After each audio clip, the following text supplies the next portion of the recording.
guys, Dan Book Nook Noggin here, and I wanted to talk to you guys about Octavia Butler's Parable of the Sower. I'm pretty bad. I just knew that this was a classic. I knew it was a sci-fi classic. I went into this book not really knowing anything about it.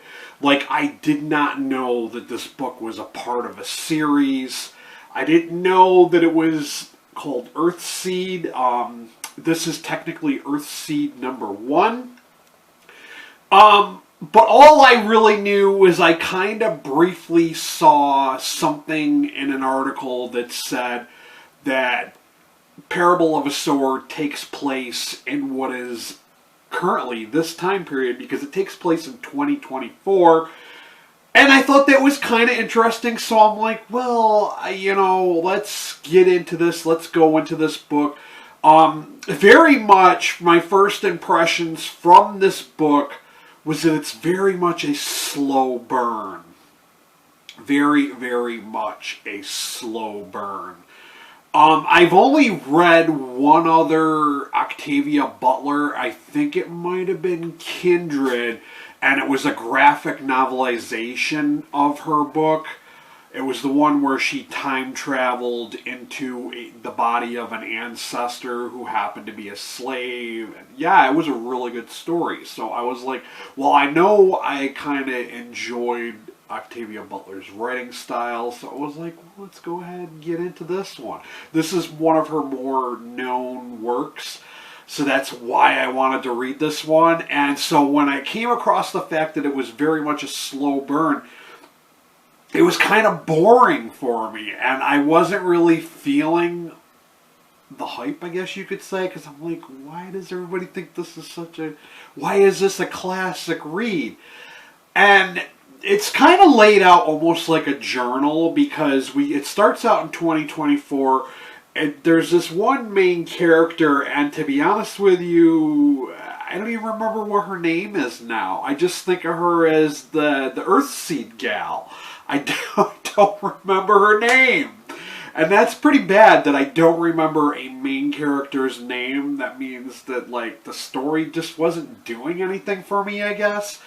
I did find it interesting because it's kind of like an apocalyptic scenario, I guess you kind of can say. It kind of reminded me a little bit of Cormac McCarthy's The Road, because it's in a world where there's obvious economic decline. There's kind of like hints that the environment, something is going on with the world. The world's kind of crazy because you've got roving groups of people who wear paint on their faces. They shave their heads bald, and they do this drug called pyro or row, and they get off on seeing stuff burn or people burn, and they just go on riots and they just destroy everything and they burn everything to the ground.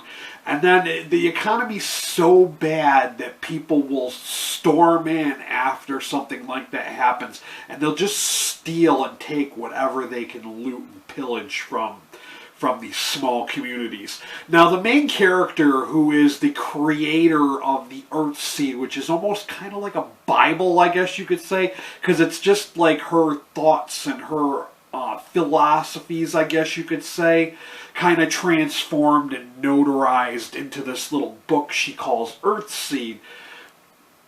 And, like, we see, like, the glimpse into this world. She lives in a walled-in community. A lot of the people, there's a lot of homeless people who live outside that community, and they see people who are living in a community that have, like, small gardens and the ability to have walls protecting them. They see them as being rich, which I found kind of weird, because the main character kept trying to say, we're not rich, we're just, like, middle class. Like, her father was like a professor or something like that, and her stepmother was the same. So yeah, it's different. It's weird. And we even have the instance of towns that are corporate owned. And it's like, there's still states, but there's no real explanation to really, the author never really goes into just exactly why is the world so torn up like this. Like, what happened? Was there some kind of, like, maybe I missed it because it was such a slow burn. And it was hard to get into this book, guys. It was hard to get into this book because I felt like it was kind of like, I'm like, begrudgingly trying to get into this book, and it was just so slow and so boring because it's kind of like day-to-day lives, like, documented in this book. Eventually, she leaves her little community. She teams up with a bunch of other people, and they go searching for this utopia, which she wants to start her Earthseed community. And that's fine and dandy. And there were some instances when they're on the road journey that really reminded me of Cormac McCarthy's The Road. Because the instances of violence, cannibalism, just that really screamed, it really seemed like The Road. So if you like The Road, you might enjoy this. I'm just going to let you know right now, I can't say it enough, this was a slow burn. It's not a book that the pacing is, it's weird. The pacing, is, like I said, it's like reading a journal. Like, this is what happened on this date, because it goes over a couple of years of time. I think it might end in 2027 or 29. I'm not even sure because I kind of lost interest in it at one point. And one of my other big gripes with this book that just made it weird, made it kind of stand out a little bit more and just really, really rubbed me the wrong way, was the main character has this ability that's kind of unique to this time period where she calls it sharing. And it's beyond empathizing and having empathy for someone. She literally feels pain. Or she feels like good stuff or bad stuff. Like when somebody gets hurt, she feels it. And she may even bleed. I thought that was just really, really strange, really weird, over the top. I was just like, that seems just too far-fetched for me. I mean, Octavia Butler, with the way things were going on in this world, I was like, yeah, you got me, I'm right here, I'm in it, I can see this happening in our world, because with the way the economy's kind of faltering now presently, I could see that happening. But when you come across some kind of, like, thing like sharing, it was just too much for me. They really lost me. The author really lost me with that whole concept of the sharing. I didn't think it was interesting. I thought it was really hindering to the story, because how can your main character, who's supposed to be this leader, how can they be hindered by something like that? And how can I even have hope that they're going to prosper and do well? And I'm not going to say anything more about that after, it's a roller coaster of a read following this little group of people. It's, like I said, it's very much a slow burn. I feel like the fact that it's kind of like a journal, that like it's like this happened on this date and they're at this place, didn't really help to make this book that much more enjoyable. Like, it made it more of a chore to read. Yeah, that's all I can really say. I don't want to sound like I'm dogging this book, because it is a classic. Don't get me wrong, I did enjoy it somewhat. I gave it a 3 out of 5 star rating.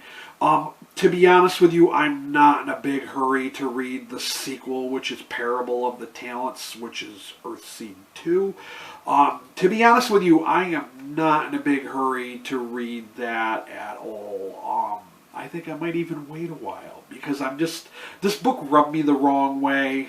I just not feeling it. It's a classic, so I will give it that much. It is a classic, but besides that, if you want to go check it out, if you are someone who read Cormac McCarthy's The Road and you enjoyed that, you might get something out of this. But that's all I can really tell you guys. I really don't want to spoil the details of stuff that goes on and who they meet and how their journey ends and all of that. I feel like I've given you enough to kind of like hopefully entice you to want to check it out. Of course, as always, if you are in the U.S., I will have a link to Amazon down below where you can pick up a copy of this for yourselves. Also, if you're outside the U.S., I will have a link to my coffee if you want to help support my channel by buying me a coffee or two. And if you came here looking for book recommendations and book reviews, by all means, hit that subscriber button and hit that notification bell so you're well aware of when I upload again. This is all I got, guys. That's all I can really say. I feel like if I say any more, I'm going to spoil it. So, I guess that we're going to end it here. Later.